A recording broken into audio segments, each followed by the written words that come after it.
Welcome to the Deal's 5th Annual Private Capital Symposium. I'm Mary Kathleen Flynn, and I'm talking with Gary Parr, who's the Vice Chairman of Lazard, and we're talking about sovereign wealth funds. Gary, let's just start with a sort of basic question, which is, why is there a rise in sovereign wealth funds, and how high do you think they'll rise? Right. There are two real causes. One is the price of oil. And there are so many countries that are exporters of oil. So with the price now at $125 a barrel, there are massive flows of funds going into those countries. The second is our trade deficit, a U.S. trade deficit primarily, but also Europe into China and other manufacturing countries, but notably China. So those flow of dollars, and the negative to us is a positive for them, so their surplus is creating excess funds that they need to invest elsewhere. How big are these funds, and how big are they likely to get? Most statistics where people have tried to add it up would say there's some number around $2.8 trillion at the end of 2007. And at oil around $100 a barrel and our trade surpluses around where they are today, it would suggest that $1 trillion a year, order of magnitude, is being added. So it's entirely possible that the level of these funds by, say, 2012 will be something over $10 trillion. Wow, so big ramifications, and some of them are political.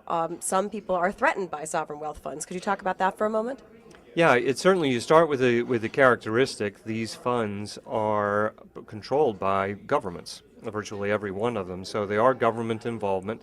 But if you really cut through into the more detail, you'll find that most of them really are structured to get a return on investment. They're looking for investments where they can make money over a long time horizon. The one dealings we've had with the funds thus far, we've seen no political aspirations or desires. And importantly, many of the investments are structured in ways that they can't influence or control or exercise any form of influence. But there are the sensitivities that these are government-controlled monies, and as that money is put to work, what if the government changes its motivations or has other desires? Have they been strategic investors then? It sounds like not. They've been strategic in some way. They are a desire to learn. There is some number of these investments made. The funds or the countries, for example, would either want to learn something more about sophisticated financial services, or they might see an opportunity, say, for example, China investing in Morgan Stanley. They saw an opportunity to then also help Morgan Stanley move into China more aggressively, make more money in China, and as an investor in Morgan Stanley, they're a beneficiary, but so are all the shareholders of Morgan Stanley. And where are some of these deals being made? Where are the sovereign wealth funds investing? I mean, geographically as well as by sector, perhaps. Yeah, roughly, well, by sector in last year, over 80% of the investments have been in financials. So in 2007 and the first quarter of 2008, over 80% was in financial institutions. 50% of that was in securities firms. A fair amount of it was in Western banks, but about 30% was in Asian banks. So many times people sitting in New York or in London are mindful of the investments being made in big Western institutions, but in fact 30% went into Asia.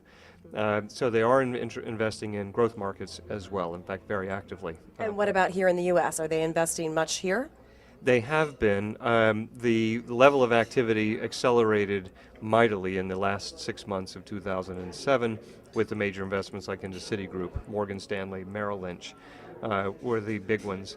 They were back to a level now. It's slowed down a bit, and there are more a flow into a lot of stocks. Many times we don't see it. It is important to note, if any one of these funds goes and buys Walmart or IBM in the open market, they can buy quite a lot of stock before anybody actually really knows, and they may have nothing other than just like any other investor. They own the stock because they think it's a good investment.